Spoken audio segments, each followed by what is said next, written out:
looks on the inside, takes the fight to Webb. You were wondering about aggression, you just saw it. Deegan slams Cole Davies off the track. This brings the championship back into question. They just mad that I'm him and they got to deal with it. If you don't like it, you can suck it, honestly. Hey, we the champ now. Let's go, baby. Woo! What up, everyone? Welcome to Title 24 presented by NBC Sports. Boy, do we have a good one on hand. The riders gave us a ton of content to talk about. I cannot wait for this. Before we get going, thank our great partners, like always, United Motorsports, Quad Lock, Boxo, Dunlop, and Cardo for coming on board. Appreciate everything that you guys do. If you guys have a moment, go check them out.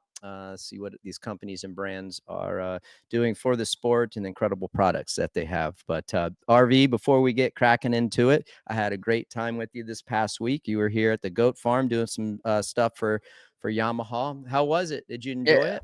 Yeah, man, it was good. It was good to get out of Southern California, head to Tallahassee, get that weather change, get the whole vibe change. And we did some 26 media photo shoot, and then we got to go to dinner, RC, have some wine and have a good time. Right. So it was quick in and out. Wish it was a little bit longer, but yeah, it was good to change it up a little bit. We had the weekend off this past weekend, so laid low around the house. Dude, how was that? That was nice. I didn't know what to kind of do with myself, I guess. So that was good. But the wife ran the OC half marathon yesterday on Sunday, so she crushed that. And then now we're back to it. Monday, here we are. That's right. Then you got Tuesday. What is it? Paris mini night. Paris. And then where are you guys going this weekend? We'll see you boys at Salt Lake for Braxton's last. Yep. Brax got the KJSC, right? Yep.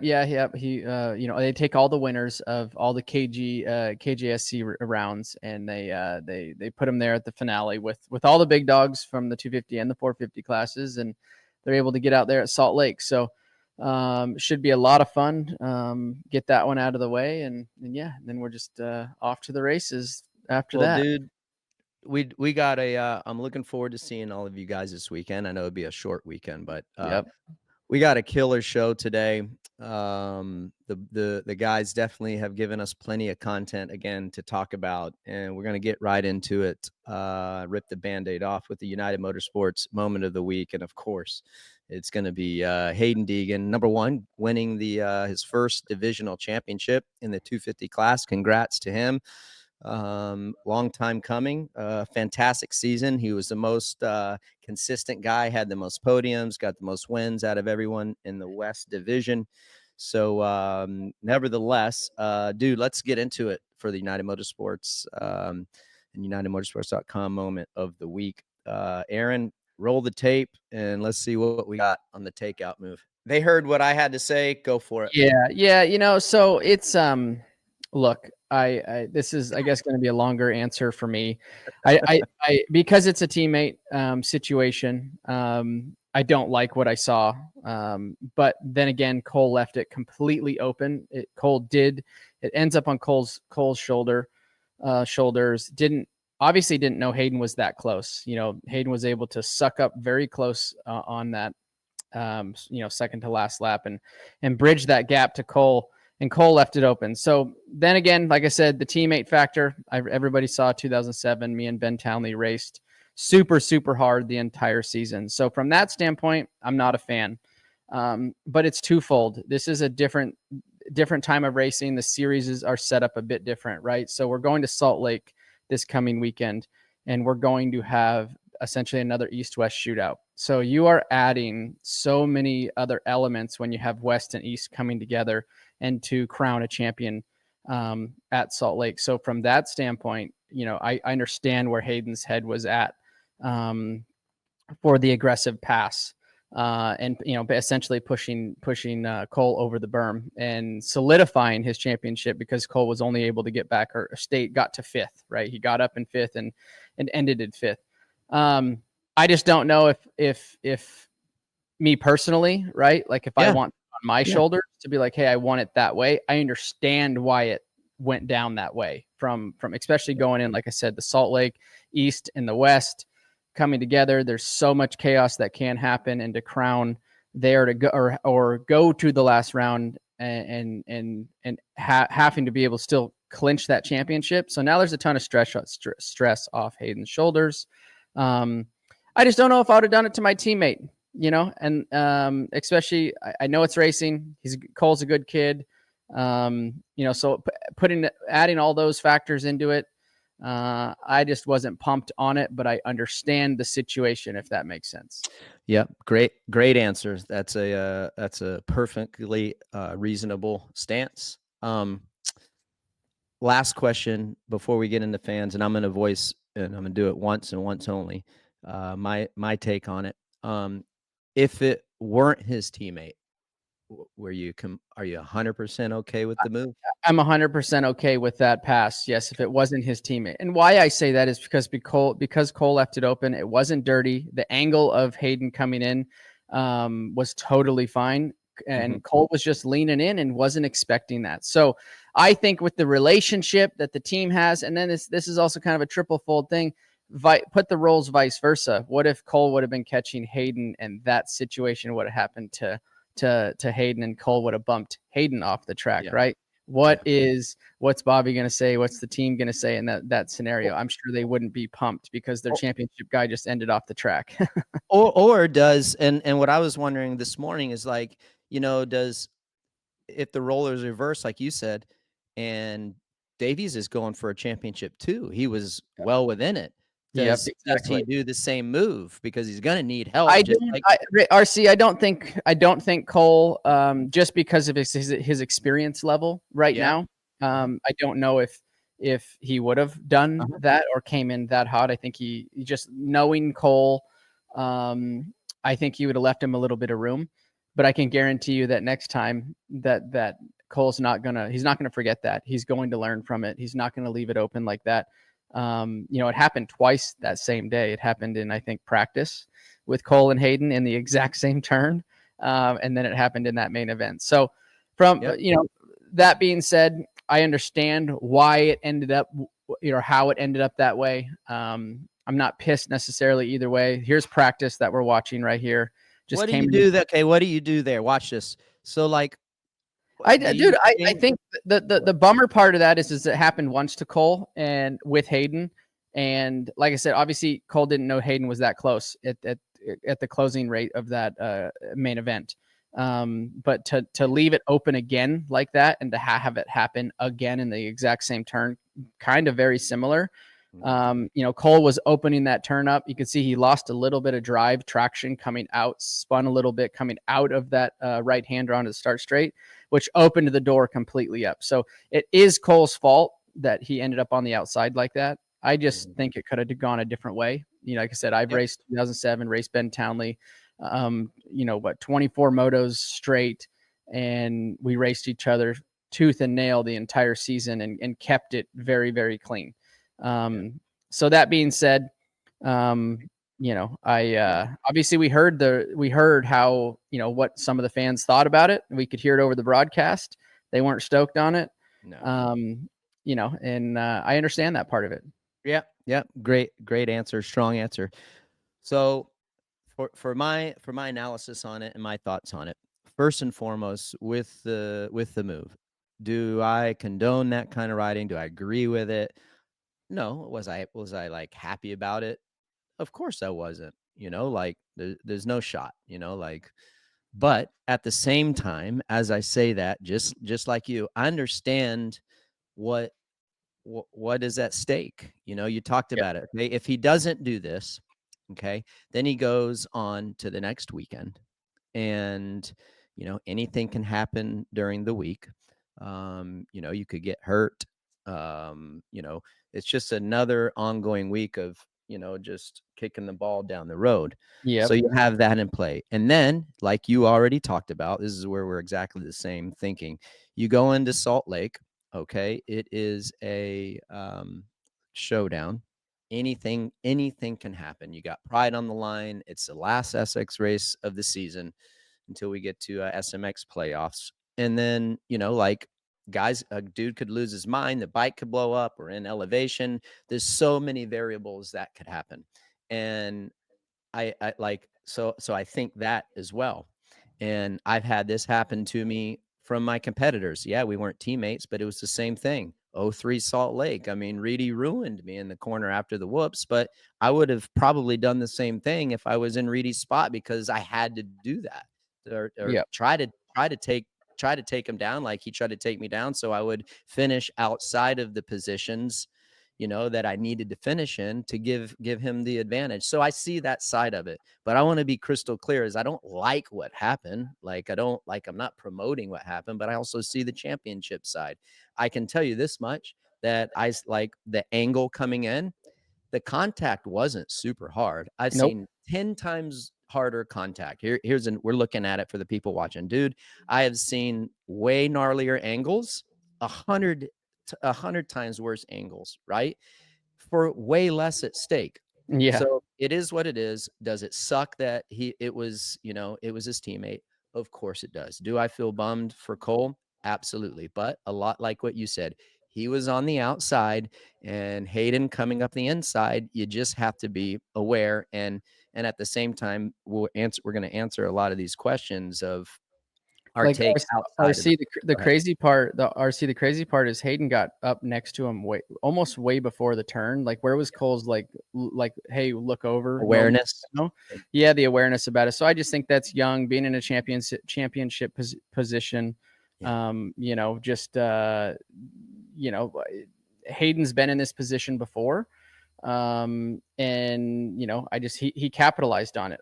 Like I said, the kicker to the whole thing for me is just his teammate. Is their teammate, right? And I'm not saying they're good buds, bad, not buddies or whatever the case may be. I just think there's that respect factor to your teammate. But like I said, I understand, and you understand why it went down, because going to Salt Lake with a showdown in altitude and kicking the ball down the road, like you said, I guarantee you, I would be glad to have it over also. And I go back to, at the end of the day, and kind of like, yeah, it sucks. It was his teammate. If it wasn't his teammate, we'd probably be saying something completely different. So I understand what's at stake. You understand what's at stake. Why? Because we've competed at this level the whole bit. So it wasn't like he completely T-boned the guy. Absolutely demolished him, dude. He shoulder checked him. The rear tires hit, and Cole went over the berm. It wasn't over the top malicious, and that's where I'm at with it. You're gonna like it. If you're a Haiden Deegan fan, you like my take. If you're a Cole Davies fan, you hate what I had to say. But I'm not for it, but I understand the back end, just like you said. It is what it is. It is what it is, brother. I mean, so all right, moving on. So this is where we can answer a couple of the questions, get a little more into detail.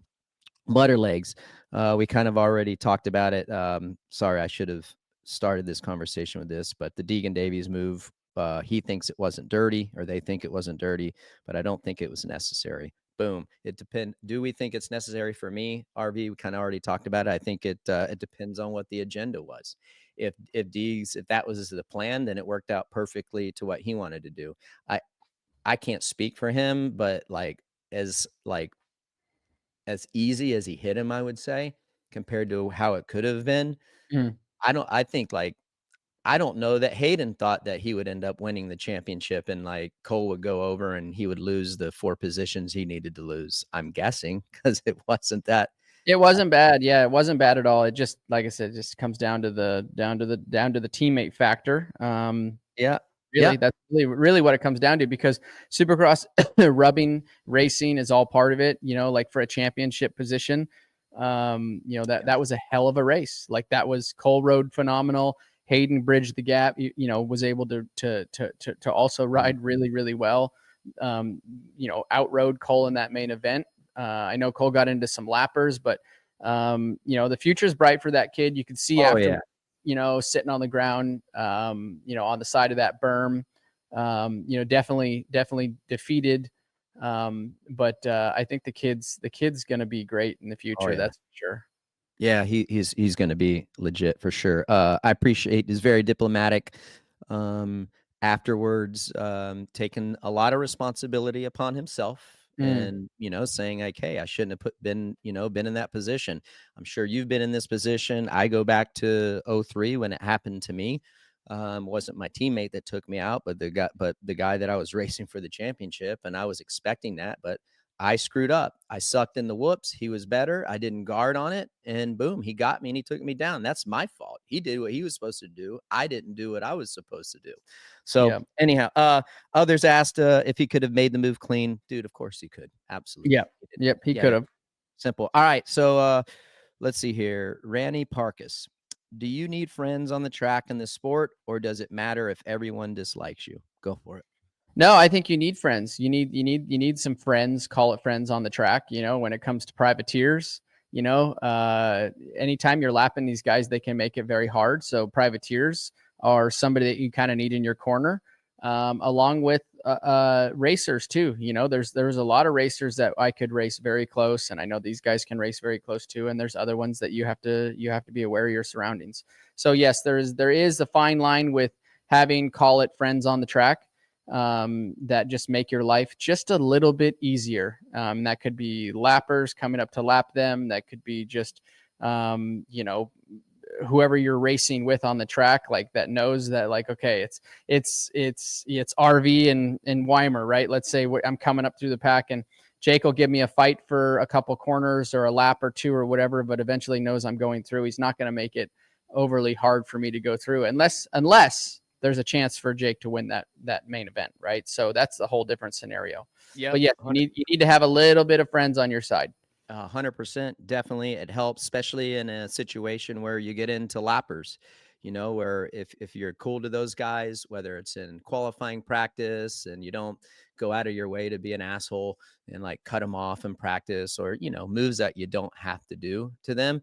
I think it helps. I use this scenario all the time. I've talked about it with JT. I think we've even talked about it on the broadcast. Ryan, is that, you know, he was buddies with basically all my competitors. He rode at Tortelli's. I was battling him for an outdoor championship one season. That was his practice partner. And then Reedy for a very long time. And so I knew, like, that was one guy.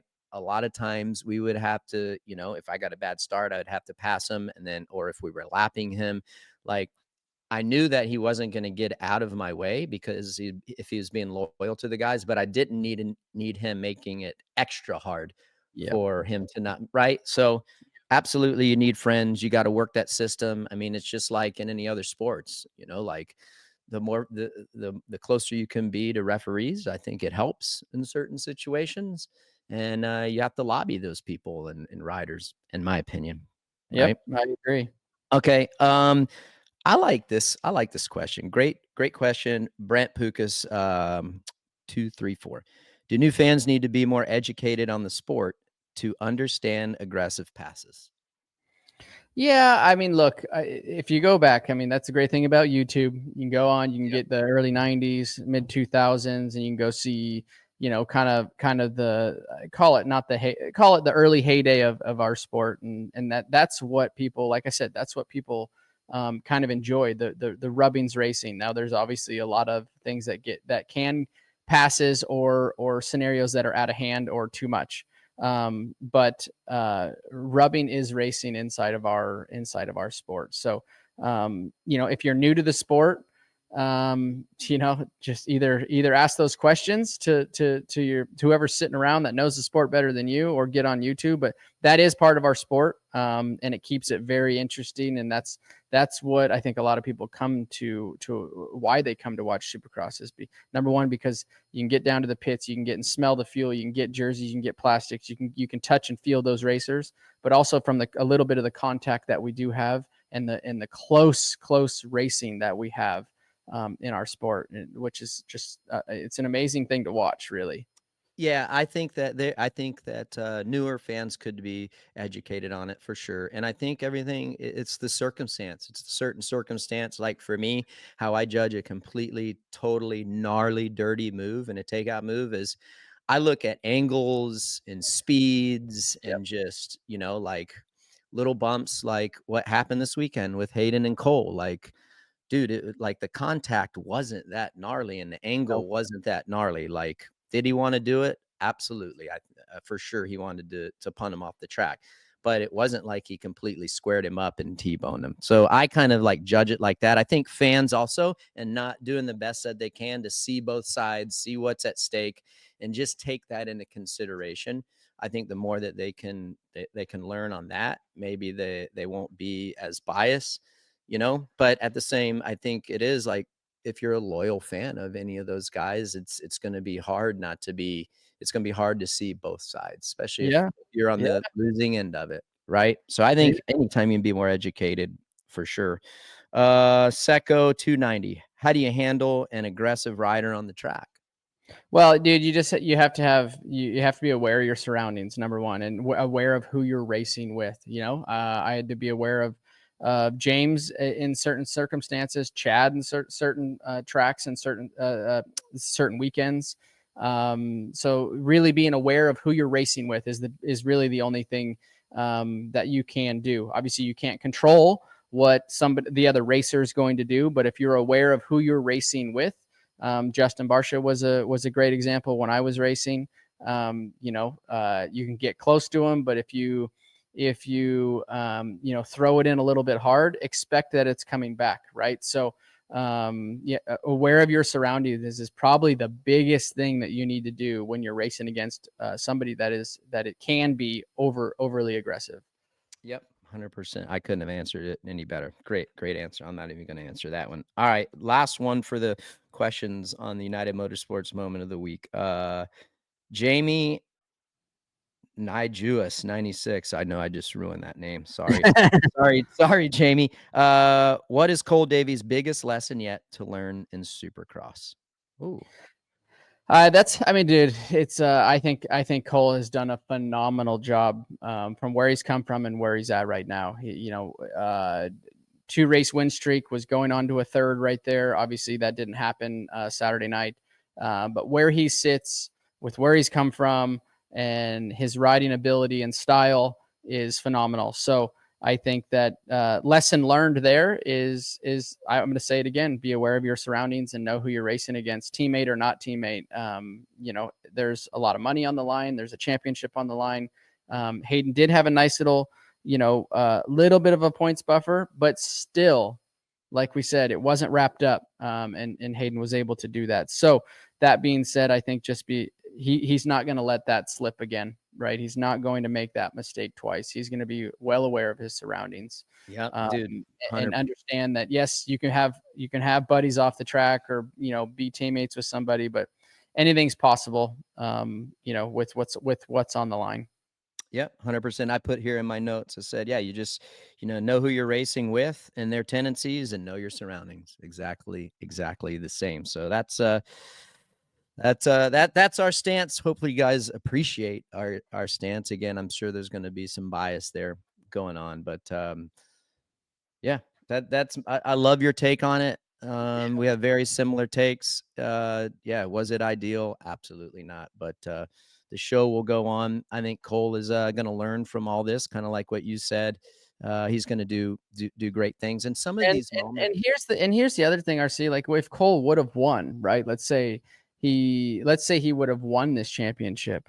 That means he would come back to defend and then have to move up. Correct. That sucks. So if you look at it from I guess the 30,000 foot view, it's actually in his favor of him not to win that Supercross championship, because now he has another year in the 250 class. Then, so he's got 2 more years. If he wins next year, then he can defend. So I think that's huge. I think if Cole would have won for his career, for the trajectory of his career, it wouldn't have been ideal to have him have to be able to defend next year and move up to the 450 class. So as a whole, I think it may have been call it a blessing in disguise. I know we saw how upset and how bad Cole wanted to have a chance at winning that championship. But I think in the long run of his career, the trajectory of his 250 career moving to the 450, I think it is substantially, he's in a way better position currently than if he would have won that championship. Yeah, I think, that's unbelievable. I never even thought of that.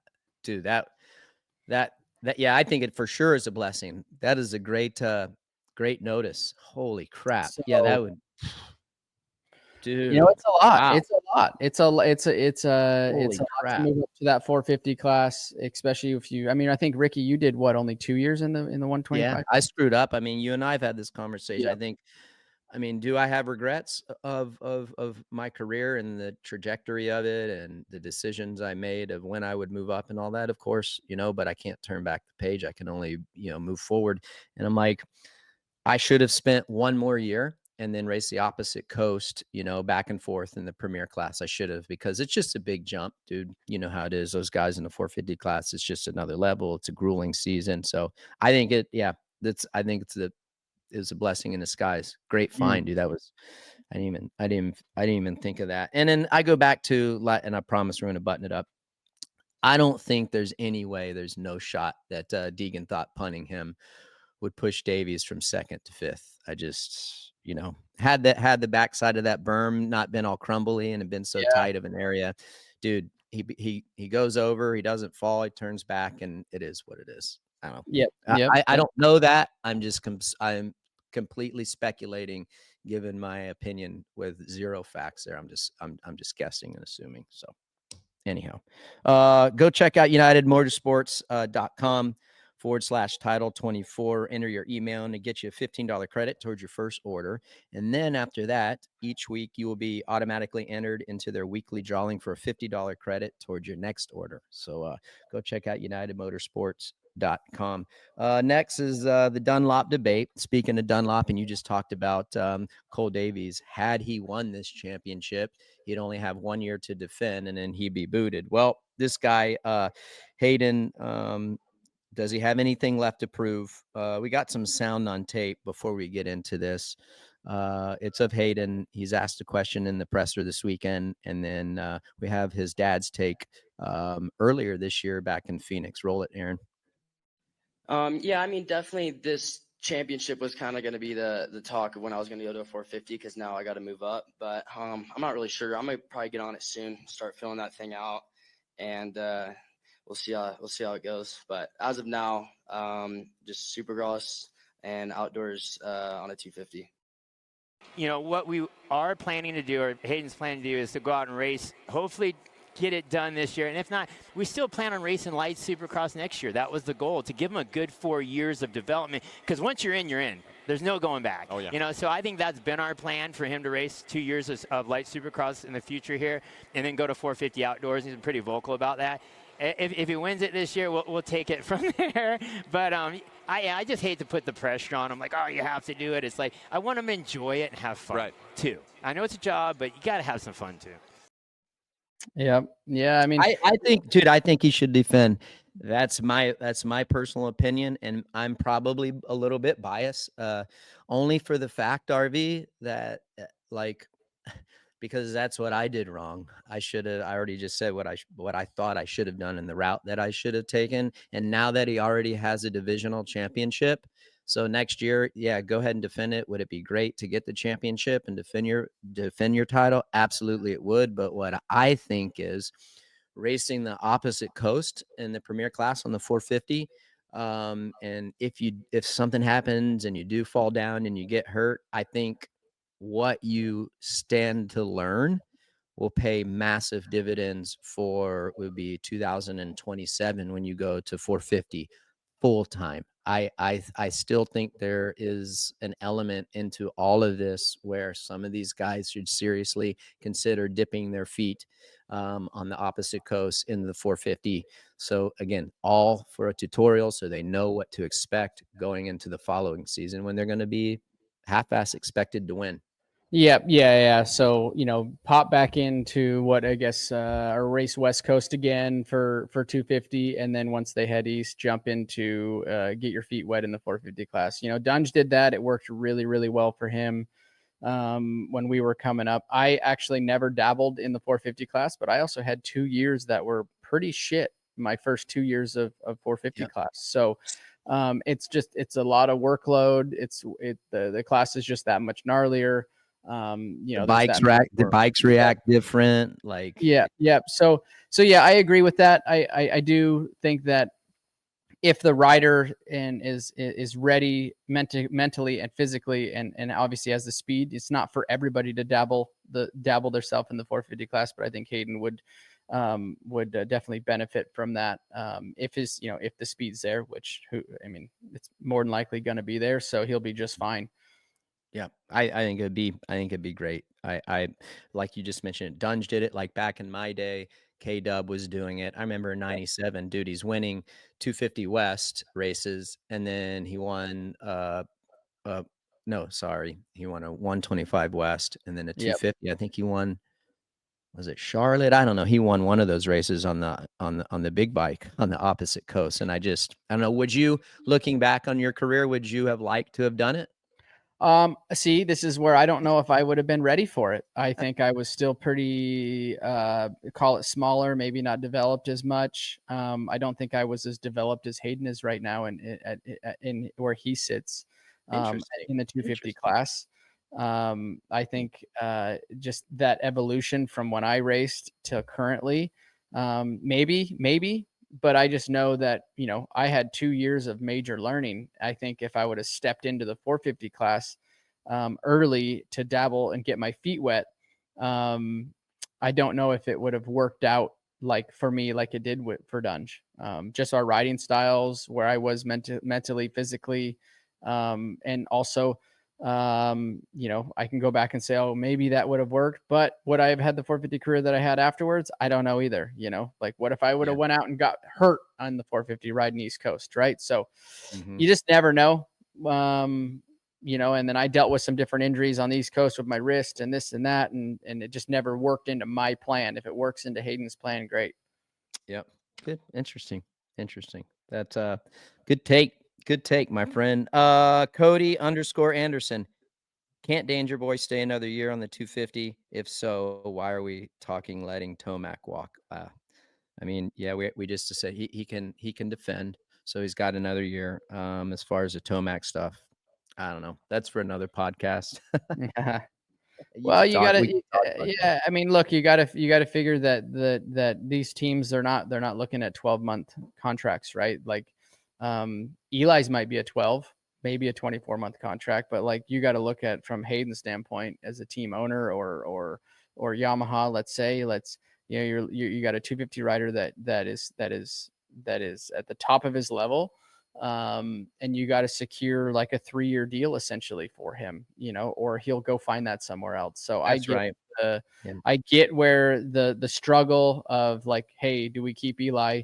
Because I'm sure they want to, but they also know that Eli's essentially a ticking time bomb. He's going to retire within 12 to 24 months, period. And then right. Then you make your decision on are we going to lose Haiden to another team? So longevity wise, business perspective, you got to go with the younger kid. Yeah. You and I had this conversation when you were here last week. Is like, it's a business decision, and some businesses are going to have different views, and it's basically exactly like you said. So do you take Eli, pay what he's probably asking, which is a lot, and do you risk letting Haiden go and then to another manufacturer? Then you're worried about beating him for the next 5 years, or do you let Eli go? Maybe risk losing a championship if he's going to race 2 years or just 1 year, assuming he doesn't hurt himself. And then, like what do you do? I think it's all business. It's tough.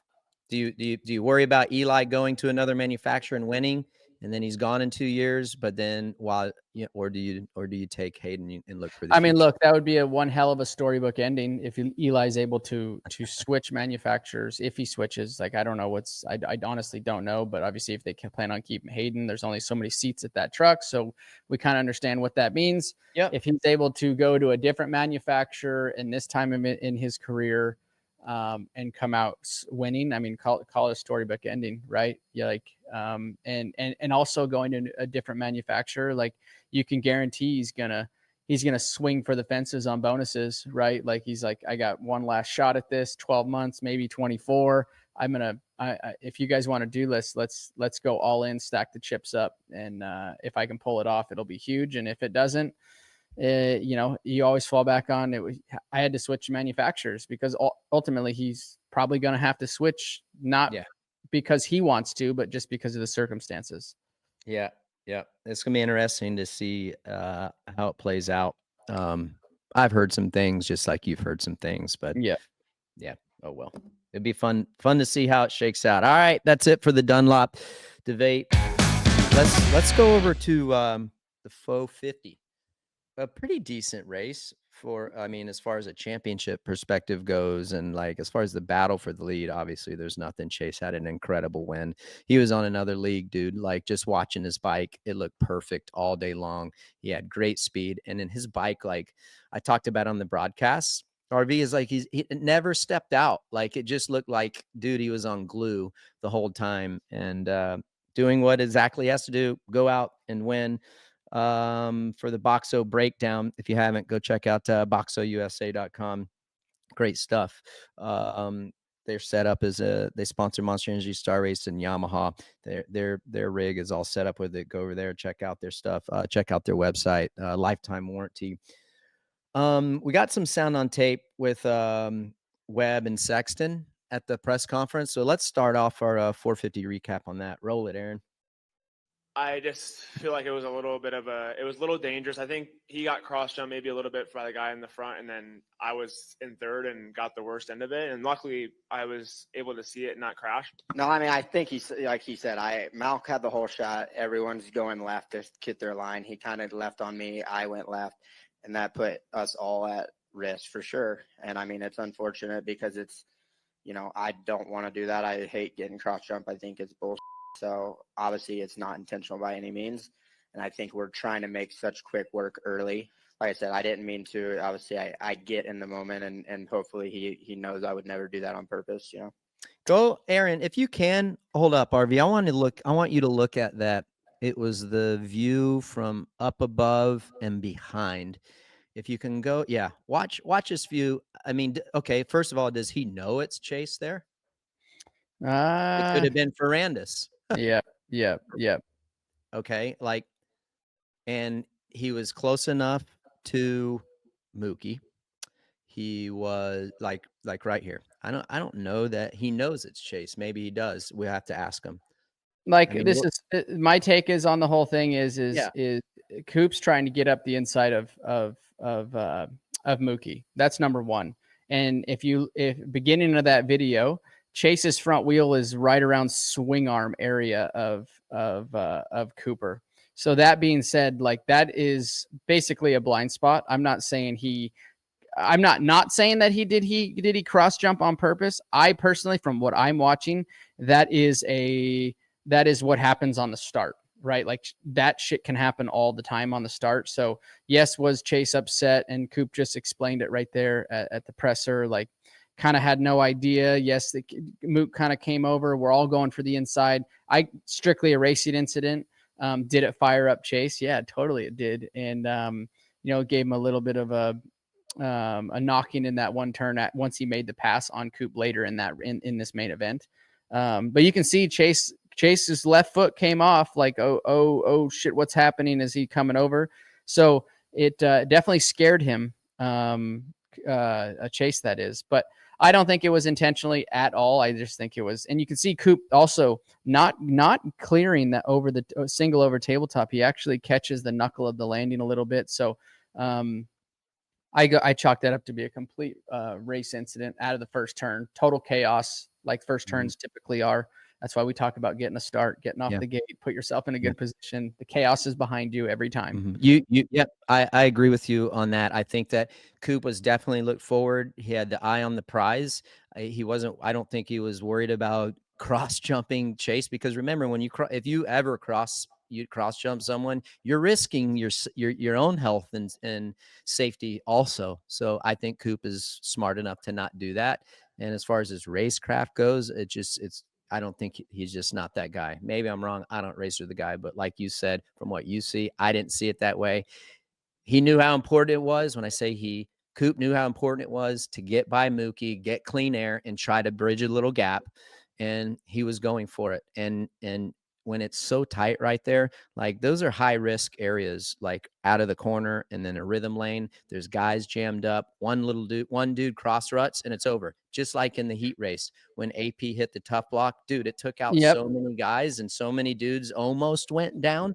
Like L- you have to like- anticipate stuff like this. You do, and also in what I'm watching now, like watching the replay over and over again, like Chase was trying to do the same thing that Coop was trying to do to Mookie. Chase was trying to get up next to him, so he had the controlled line coming into the left-hander. So he was rushing that situation and rushing that rhythm section to get up to him to show Coop a wheel. So when they came in, Coop couldn't lean on him.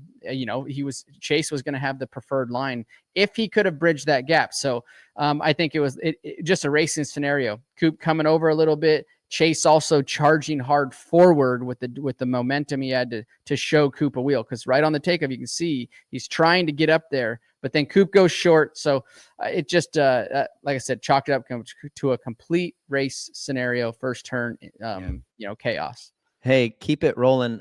Watch in the back. Justin Cooper does a similar thing to Savachi. Savachi gets tangled up with Justin Cooper. Yeah, you're gonna have to replay it again, but I just want to, it's the same scenario, just two different guys. So it'll be from the back. Give us a second. You'll see it from behind. Actually, it's the behind shot.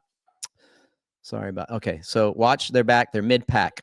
Now watch Savachi goes to the inside. He bumps Cooper. Yeah. Gets aggressive. Now watch Cooper right here. He's immediately going to the inside to block the inside, right? Yeah. Same kind of thing. Yep. Yeah. You're looking for open air, open track. So if that means kind of veering to the left, veering to the right, you're trying to stay out of trouble what's in front of you, and not be right behind somebody. So that's what's amazing. That's what makes our sport so gnarly, is like, look at all the chaos and riders on different rhythm sections going in different directions. Mm-hmm. Nobody's communicating with each other. We ain't got blinkers on them damn things. So it's we don't, or rear views. You got your peripheral and the look back. That's better. Yeah, and you have to be able to anticipate those things happening. Yeah, 100%. What did you think of the 450 race overall? I thought the 450 race was from a fan's perspective, I liked what I saw. Like, it was a good race. Did we have close battle for 20 plus minutes? No, we didn't. But I also like to see runaway races sometimes, to see, the difference in what we saw, Chase and Cooper, like the difference in the whoop speeds and how good Chase was, how good Chase's bike was, like how on point that was. Track was tough. Track had a ton of feedback in it. It is solid clay, all through and through clay. So it gives you a lot of feedback through the motorcycle. So it's not an easy track to ride. Like, if you, listening to it, if you haven't watched it, go and watch it. Obviously most of you probably have, but if you go back and look at the qualifying races, dude, it was greasy out there, but it was still dusty underneath, so very tough conditions as racers going from heat race.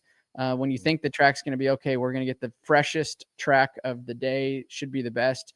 It's not. It's kind of, to me, it reminded me of old Vegas style, right? Where you go out, still dust underneath of the mud that they had watered and made it look nice, and very technically tough track to ride early in qualifying. Or in the heat races, and then you turn around and go to the main event, and it's chattery, it's choppy, a lot of feedback through the motorcycle, it's slippery. So yeah, I enjoyed watching the show that Chase put on, because it was a clinic. It was another. He rode phenomenal. And Coop spoke about it, how well Chase had rode, and Coop said he's a little bit under the weather, and quite frankly just didn't have anything for him in the and I think he knew that. With the way the whoops were, like that night, like I think he was kind of chasing his tail from the get go. Dude, he had a second time gap on everybody pretty much. Yep. I mean, on an average the whole day. It was simple. It's like fishing for bass in a 5-gallon bucket, dude. Jeremy _Smith. And this brings me to what you're talking about, the whoops and the steel chassis. Does the modern steel frame really work better in whoops, or is Chase just that much better? For me, I think it's twofold. What do you think? Where you at? Like I think it's very, very track dependent. Number one, me and you, Ricky, both talked about it a few weeks ago when Chase put on another clinic, and I'm going to say it again. Chase's bike looked like it was on point. It had traction in areas other bikes didn't. And I think that Chase is also riding really, really well. You've said it in the past that his latter part of the season, 5, 6, 7 races from the end, he starts pouring the coal to it, and that's what he's done. The bike's working well, but I think there's other tracks, and we've seen it in the past where the aluminum chassis works as good or better than the steel frame chassis. So that being said, but if you go back and look at like Mookie and some of the other steel framers that are out and the Beta guys, dude, Beta, like Oldenburg was killing it this weekend, straight up killing it. Yep, he was. So they all rode well, but I just think Chase is he's on that another level right now when it comes to, I mean, I think he knows it too. He knows that those conditions suit the bike well right now. So yeah, I think that there's certain areas, certain tracks that some are good and it's going to have its faults in others. And all the manufacturers are like that.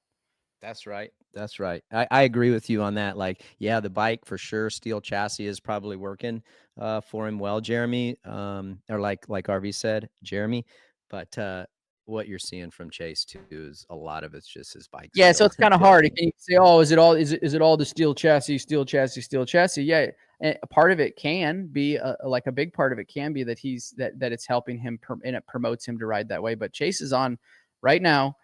The Saturday night he put a clinic on, and he rode well, super, super well. And the bike was what let him ride the way he needed to ride on that track. Great battle too, for third place in the series. Yeah. With Mook and Justin Cooper, that is getting tight. If you have the points, Aaron, can you throw up the 450 points with only one round to go? I think I saw that Justin Cooper's only 10 points behind Kenny. So, dude, if Justin and Malcolm have really good nights in Salt Lake, RV, they could be 3 and 4. That'd be a hell of a season for Justin Cooper and Malk as well. Yeah, no, it would. It's I don't know. I don't want to say I have a soft spot for Justin Cooper, but he just, like I think I said a few shows ago, like he reminds me of the Ezra Lusk of our era now. Like can put it up there, run the speed, lead laps, win heat races, and then you got to watch. He was on rails, like he was able to close a gap on Mook, pass Mook, and then put a tremendous amount of pressure on his teammate Cooper Webb. Couldn't make that stick, or maybe didn't want to make that pass stick, obviously for point situations. Was that team? Let me ask you. I know what the answer is, but for our viewers, I'm asking this for them. Was this team tactics? So yeah, I team tactics. I would. Yeah, it was. He could have went blowing by Coop. This is what I will say. I think that if Justin Cooper wanted to pass Coop, I think it was going to be an aggressive pass. I'm not talking a takeout pass. I'm just talking an aggressive pass. And no, I don't think he wanted to do that to his teammate. I think Coop was protecting his lines. So I think that right there would have been where Justin would have had to show him a wheel and show him a good one. And then obviously being that they were, what was that, second, third, and fourth? Yeah. You open up pushing Coop, say real wide, or running that aggressive pass. Now Mook comes up the inside, and now we're not sitting with a 9-point gap. We're sitting with I don't know, call it 5 points or something. Yeah. Like that. You know what I mean? So yeah, call it if you want to lean on team tactics a little bit. Yeah, I'm sure. Justin, if it wasn't Coop, if it wasn't Cooper Webb, I think he would have made a run. Made a run at him. Now would it have stuck? I don't know. I tell you what, we got some. We can hear it from the horse's mouth. Aaron, roll that SOT. Justin's a really good teammate and vice versa. So, could Justin have passed him? Who knows? Yeah, it's a little tricky. We want Justin to get that win that's coming to him. Yeah, I mean, I'd like him to go win the race, honestly. So our goal is for him to get the start and go win the race, and that's better than Chase winning the race. So that's the plan, is just go for the win, and that's for both guys really. So hopefully Salt Lake, Justin get that start that he needs and go do it. No, I mean, I kind of try to respect the championship battle going on. And, you know, when there's two guys, you know, duking it out for a championship, you don't want to be the guy that's, you know, intervening with it. And if that had been for the pass had been for the lead, would you have been a little more aggressive On who? on Cooper? Yeah, for Hope a win. so. Yeah. I mean, by the time I got to third, it was white flag. Like I was almost being defensive with the lappers, and like I had to watch when I was squaring up, because I just passed Malcolm. I felt him. He was definitely there the last lap. I felt him creep up on us in the whoops, and I felt the crowd behind us. So I really took my mind off even, you know, trying to get Coop there at the end, and more just trying to like watch my back, because I knew he was gonna, you know, try to make something happen for the podium in those last couple turns. And yeah, definitely, you know, felt his presence there. So it was definitely a tough last lap.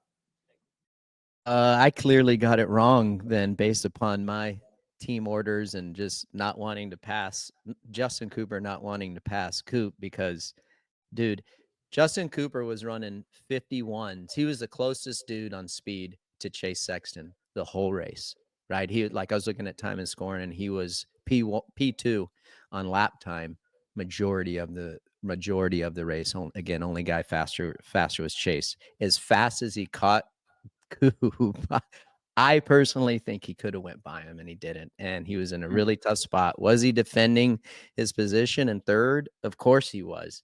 I didn't want Mook to pass him back, but I just find it hard to believe with how aggressive he was riding, how easy, like how quick he went by Mook, and Mook was riding incredible. It's hard for me to believe that it wasn't, you know, he couldn't have made the move. And I think I think he had more than one lap to go, like where he could have made a pass, in my opinion. I don't know. Yeah. I mean, right now replay it's showing 2 to go. Right as he got around Mook, he actually made it stick around Mook. So he had 2 to go to make something happen. And yeah, you could see he got really, really damn close, but then also Mook closed up too. So I could probably understand a little bit of what he was talking about, that very last lap, you know, trying to protect that third position. Yeah. Mm-hmm. I don't know. I think at this stage, like if I'm Star, I would probably, you know, just say, hey, if you're in a position or you're in this scenario, just be mindful of the championship. And if there's something that you can do to help, you know, don't go out of your way to do it. But if there's something that you can do to help, or not, you know, not do something to put this situation in jeopardy, it'd be nice if you could do that. Like, what would you do if you were the team manager? Yeah, it's kind of like it's a tough situation, right? Because team tactics and that topic has always kind of been a topic for many years, and I don't think we've actually seen it executed like ever 100% executed well. So it's tough. I mean, have you ever seen team tactics actually play out? Yeah. Where it's not like, where you can, as you're sitting in the stands, you can see exactly what happened. And you're like, oh, that was team tactics right there. But like, you know, like where it's blatantly obvious, or, you know, so like I said, I don't know if I've ever seen it work out to where it's like, dude, I couldn't really tell what happened. Were you playing around? Was it this? Was it that? And it actually all ended up working out. So do you let me ask you this. Do you think Jay Coop said what he was supposed to say in that interview? I feel like Jay Coop's pretty damn honest all the time. Actually, I don't think he beats around the bush and throws a lot of fluff out there. I think that if he had the full opportunity to pass Coop, I think he would have taken it. But obviously, he also reverted back to jumping in the whoops, where you could see on that last lap where Coop pulled just a little bit in the whoops, and then Mook caught up a lot that last. I think it's coming into the whoops right now because he was going inside, so he triples, and you see Mook coming up, almost gets up right next to him. So that I think is where he was 100% correct. He really had to watch his back on that, on the five turns to go. Got it. Fair. All right. Fair. Do we have the before we switch gears after this recap, 450 recap, do we have the pass that Sexton made on Coop for the lead? That would be, I'd like RV to break that down. Here you go, RV. Yeah, just dude, I'm actually surprised it stuck. I think there's another angle. This angle here, you can come in right there, just tags him right in the leg. It wasn't dirty at all. Came in with authority. I don't think that Coop was expecting, because that's the thing.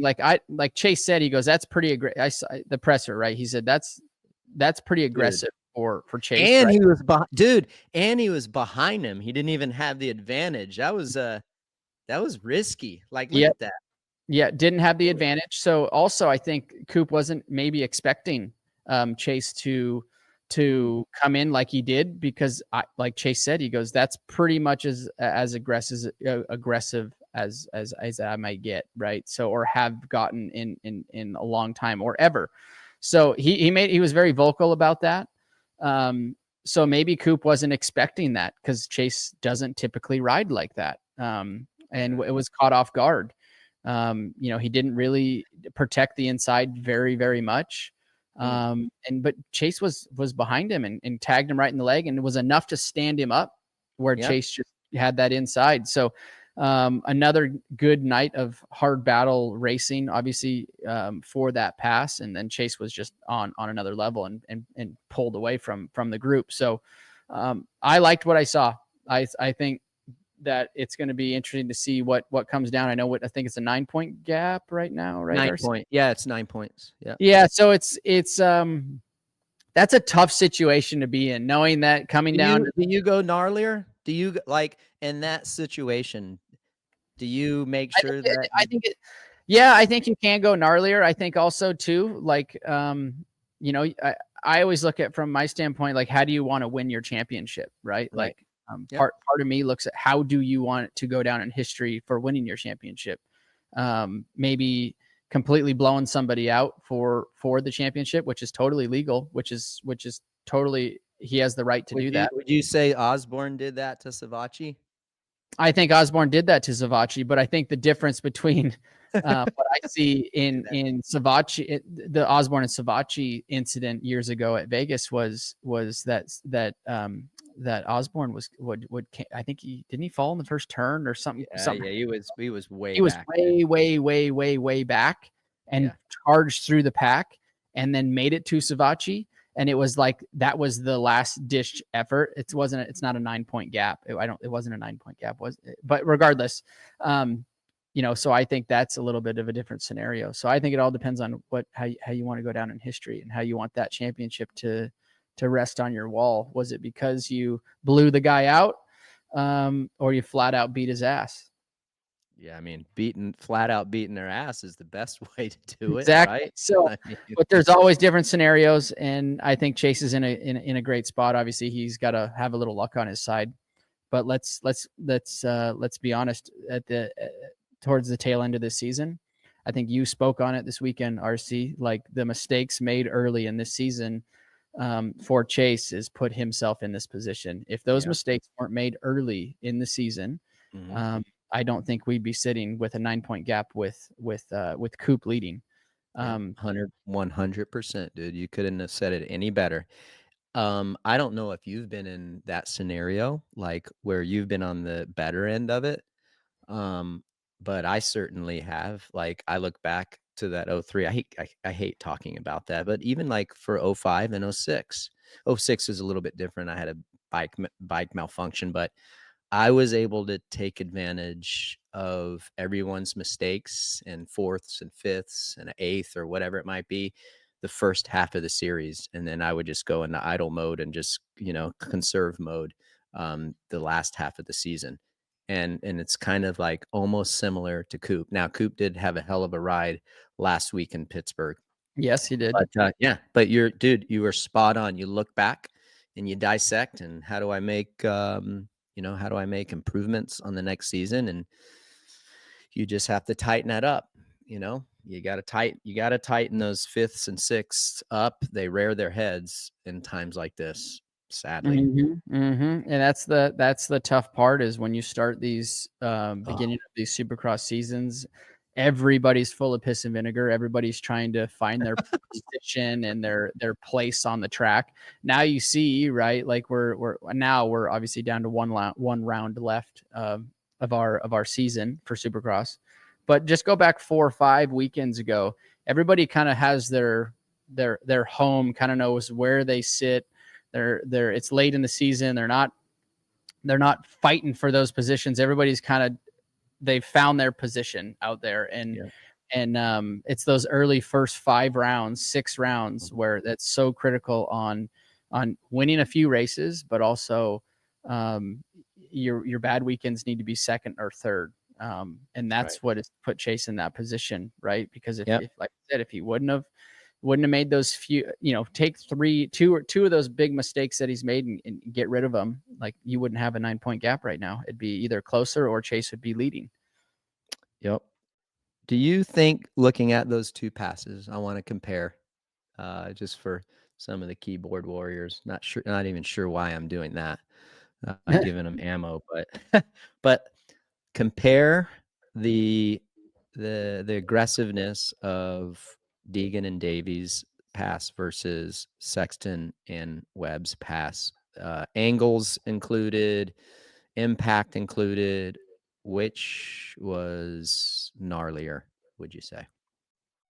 Dude, I honestly, like, what Haiden did to Cole wasn't bad at all. Let me say it again. It wasn't bad. I think Haiden might have hit Cole just a little bit harder, but different too. Where he hit him on the motorcycle, it's right at that swing arm foot peg area where it looked like it literally like bumped him out of his line, like and just popped him out of where his trajectory of coming into that turn, and it just made him go off the track.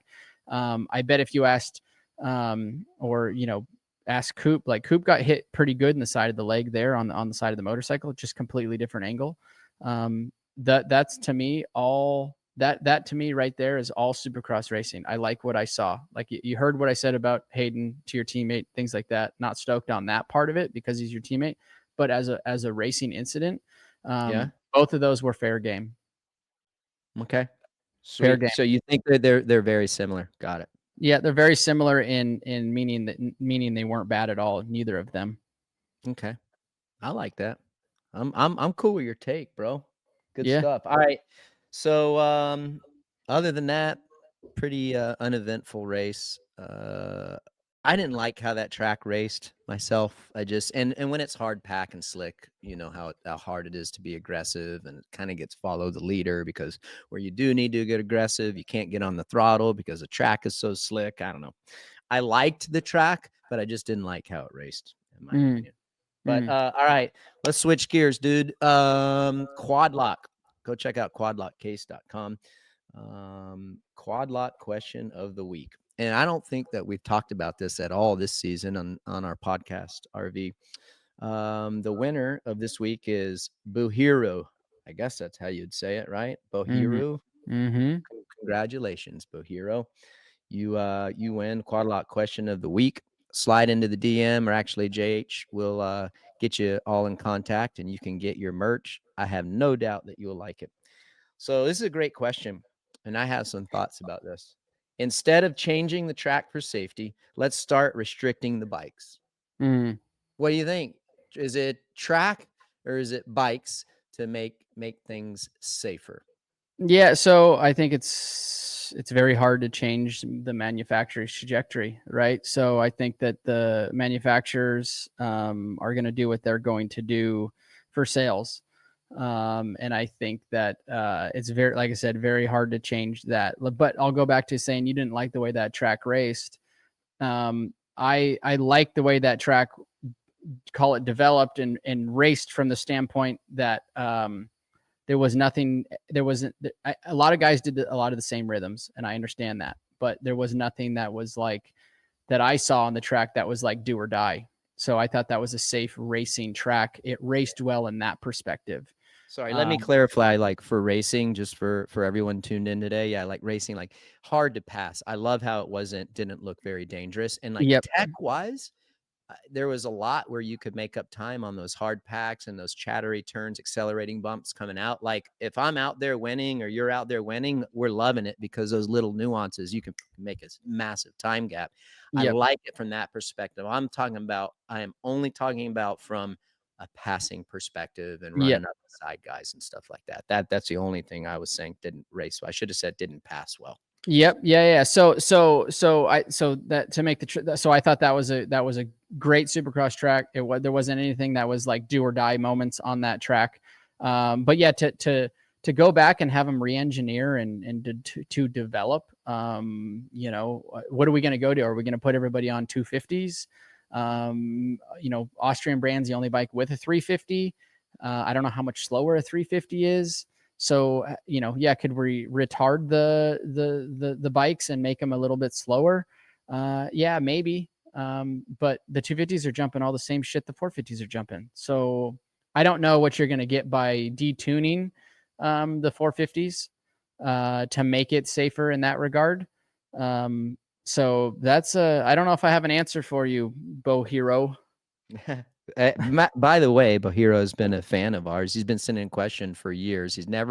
We've answered one of his questions on prior podcasts, but it wasn't the quad lock winner. So he's super pumped, by the way. JH said that he's already been in contact with them. But Nice. I do think there is an element to it all. And maybe because some of that is because I've been in car racing and you know, like when you start slowing the speeds down, it's definitely going to soften impact or can soften impact. Right? Yes. So in certain areas, I think if the speed is slower, if something goes wrong, the impact will be less, which in turn will hopefully, as an average, have less of effect of really bad injuries.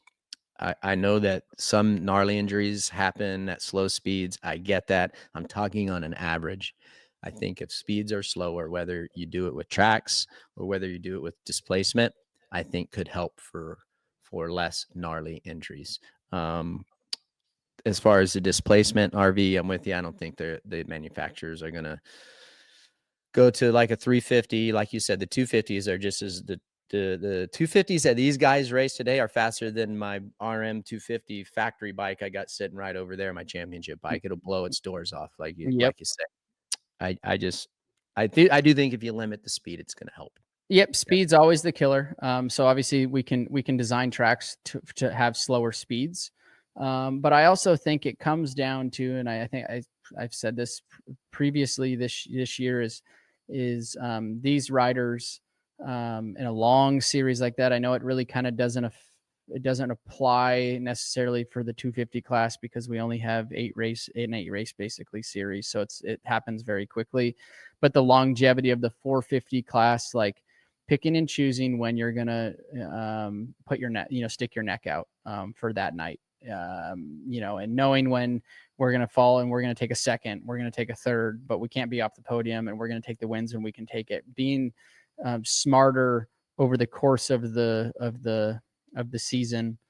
I think kind of like I'll use MXGP, for example, they have so many races that are around the world, in places you don't want to get hurt, in places that, that you need to be smart about it. And I think that's also one thing. And I'm not saying the riders don't think of that, but I think that's something I can tell you that I didn't think that way. It was 17 rounds, and I'm going to try to win as many of those things, as many as those Supercross as that I can win, regardless of the condition. And that meant hanging it out pretty much I can't tell you a race that I said, hey man, I'm not hanging it out tonight because I don't feel comfortable on the track. So you got to be smart in those situations there. Yep, exactly. Well, congratulations, Buhiro. Great question. We appreciate the loyalty and being a fan and all the interaction that you have participated in throughout our journey on Title 24. Congratulations. Yep, sounds like you already got handled. So good reaction also, RV. All right, so that's about it. Move on to the NBC. Let's show everybody Super Motocross what's on NBC for this week. I know we hit it on the show. over the weekend. Diff did, but as always, SMX Insiders with Weege and JT. That's 3 p.m. Eastern on YouTube. Saturday at Salt Lake, race day live starts 1 p.m. Eastern. Qualifying live on Peacock 6:30 p.m.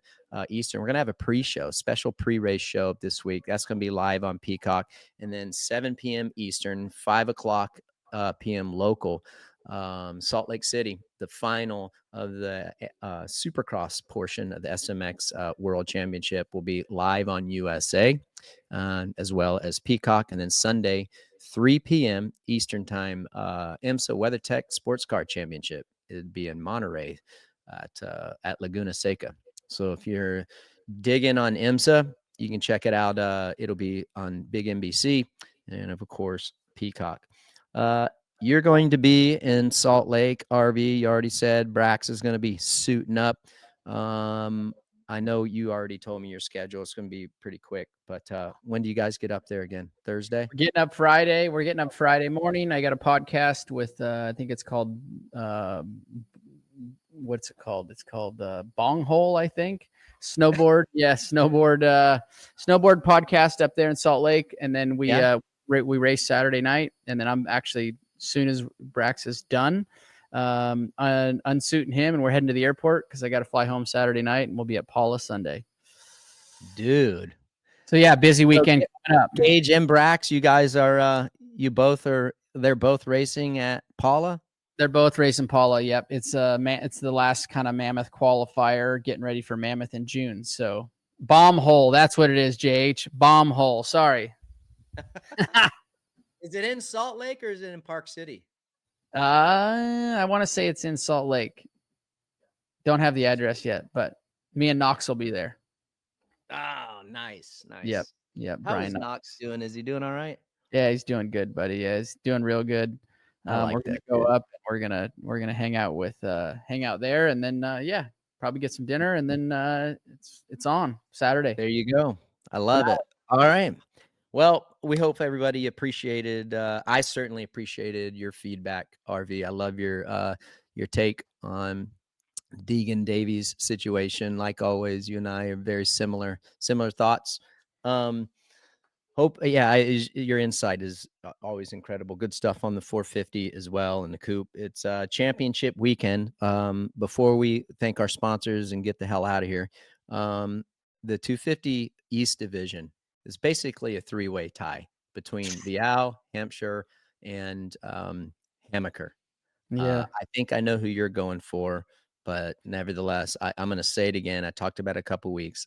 I like Hampshire because he's been in this situation before. It would be cool to see that happen. He's been banged up all season long. So that's who I like. But it'd also be cool to see Vial pull it off because of, like, we kind of had written him off. I know you and I did. Yeah. And then, but then also Hammaker, he has been, I think, the best improved of everyone in the series. So they all have their cool stories. It's they do. An epic battle, dude. They do. It's going to be, like we talked about with the Haiden and the Cole thing, or coming down to a very close race with those three. So Hayden's is locked up, so he doesn't have to worry about that. And now it's down to those, to RJ, to Hammaker, and it's going to be an epic because, dude, you have three guys going for a championship to where they have to hone in on that. You have riders that have bragging rights. It's their last race of the Supercross portion of SMX World Championship. So you have that going on. And then you have, like, there's piss and vinegar on the 250 West side. Championship is over with, so, and then you got Cole Davies, assuming he wants redemption in a massive way. We're in elevation. I think it's going to be wild. There's going to be a lot of moving parts. I know from a broadcast standpoint, it's going to be a lot happening. Yeah, it is. So it should be really good. We'll find out before we know it. If you're Cooper Webb, what's your approach this weekend? Tell me what you do. If I'm Coop coming into this weekend, I'm getting the first turn the best I can up front, and I'm riding that sucker in, regardless of what Chase does, wherever Chase is at. But I got to be within. What do you do if you get the whole shot and he's behind you?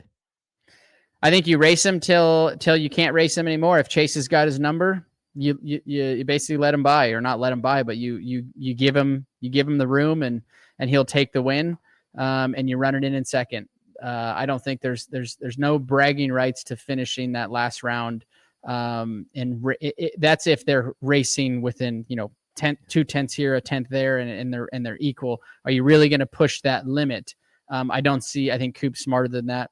I think I know he'll take the high road and be like, hey, you can have this one this weekend, and win it out. So I think that's what Coop does, unless Coop has his number Saturday night.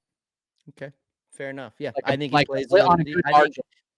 I think it's you have your checklist, right? It's lap by lap, basically.